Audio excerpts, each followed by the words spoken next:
त्यासाठी 300 कोटी ही चिल्लर रक्कम आहे. ते असंही म्हणाले होते की मुलं जेव्हा मोठी होतात ते त्यांचे व्यवसाय करतात, आपल्याला त्यातलं काही माहिती नसतं, असंही ते म्हणाले होते. हे पटतं म्हणजे कसं पटेल सांगा ना, कारण त्याच्यात ते असंही म्हणाले की तज्ज्ञांकडनं घ्यायला हवं, आपण तज्ज्ञांना विचारून अमुक व्यवहार करायला हवे, मुलं मोठी झाली तरी त्यांनी तज्ज्ञांचं रेकमेंडेशन घ्यायला हवं असं देखील ते म्हणाले. पण आत्ताच्या घटकेला जसं मी दाखवलं, दुय्यम निबंधक सुद्धा जर म्हणत असतील की हे अग्रीमेंट रद्द करण्यासाठी तुम्ही कंडिशन नंबर 1 आणि कंडिशन नंबर 2 पूर्तता करून ते डॉक्युमेंट आणा, म्हणजे या निबंधकांना सुद्धा कायदा माहीत नाही की हे व्यवहार हे दोघं माणसं करूच शकत नाही, हा व्यवहार रद्द होऊच शकत नाही या दोन व्यक्तींकडनं.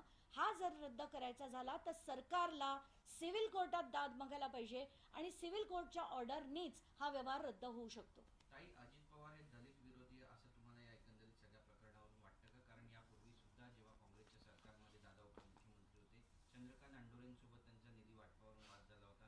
आता सामाजिक न्याय विभागाचा निधी सुद्धा त्यांनी वळवलेला आहे. महारत्नाची जमीन हडपण्याचा हा प्रयत्न आहे, कसं पाहता याकडे? मला असं वाटतं की जो माणूस स्कॅमवर स्कॅम करतो आणि तरी पण बिनधास्तपणे म्हणतो, म्हणजे त्यांनी सिंचन घोटाळा तर अख्ख्या महाराष्ट्राने त्याचा कीस पाडलेला बघितला, महाराष्ट्र स्टेट कोऑपरेटिव्ह बँकचा घोटाळा बघितला, सगळे साखर कारखाने कसे सगळे घशात घातले 5-5, 6-6 ते सगळे बघितले, जरांदेशवरवर ईडीची इन्क्वायरी चालली होती ती बघितली. ते ही माणसं ना, यांना फक्त पैसा पैसा आणि पैसा लागतो.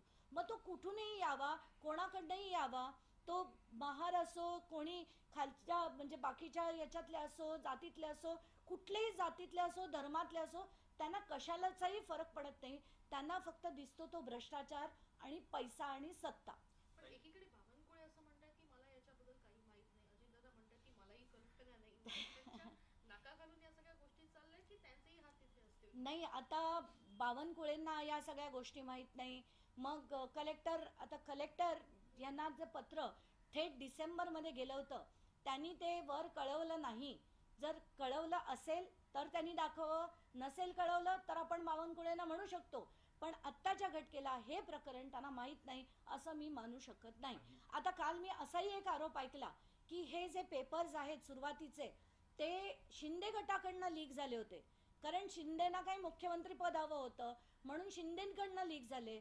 कोणी म्हणतं राष्ट्रवादीला आता डच्चू द्यायचा आहे मुख्यमंत्र्यांना म्हणून हे सगळं केलं जात आहे. स्थानिक स्वराज्य संस्थेत मला वाटतं कोल्हापूरला अजित पवार आणि शरद पवार एकत्र येत आहेत, हे ऐकून देवेंद्र फडणवीसांनी हे पेपर लीक केले आहेत. हे ज्यांनी कोणी लीक केले आहेत ते आत्ताच्या घटकेला लीक केले आहेत. पण मला असं वाटतं की हे घाण भ्रष्टाचारी आहेत की यांच्या विरुद्ध आता खरंच पेटून उठण्याची गरज आहे. ताई, तुम्ही यापूर्वी सुद्धा सिंचन घोटाळा काढला होता, कुठलीही कारवाई झाली नाही, दादा त्यातून पण वाचले.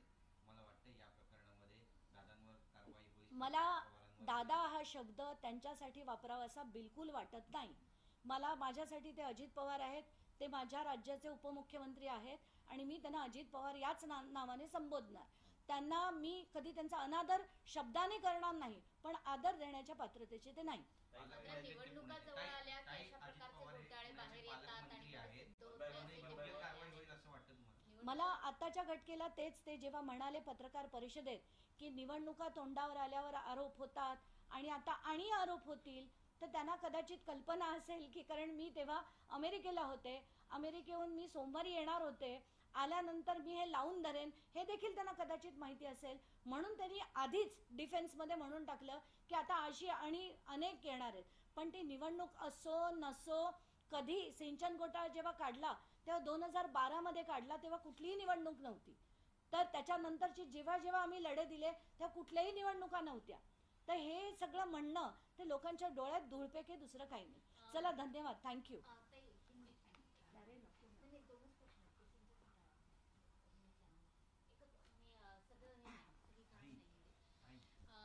आता जेमते माझा आवाज रिकवर झाला है, तो थोड़ा तरी। सिंचन घोटाले में निसार खत्री के खिलाफ राज्य सरकार ने सर्वोच्च न्यायालय में अपील क्यों नहीं दायर की है, और इसी निसार खत्री को राज्य सरकार 500 करोड़ दे रही है सिंचन घोटाले के तहत, कि ये सच है? आपने काफी हद तक छानबीन की। अगर आप देखेंगे कि ये जो निसार खत्री है, इनकी FA कंस्ट्रक्शन, FA एंटरप्राइजेस नाम की कंपनी है, जिसको हर जगह पर चाहे वो 5 इरिगेशन कॉरपोरेशंस में से मुझे जहाँ तक पता है VIDC और KIDC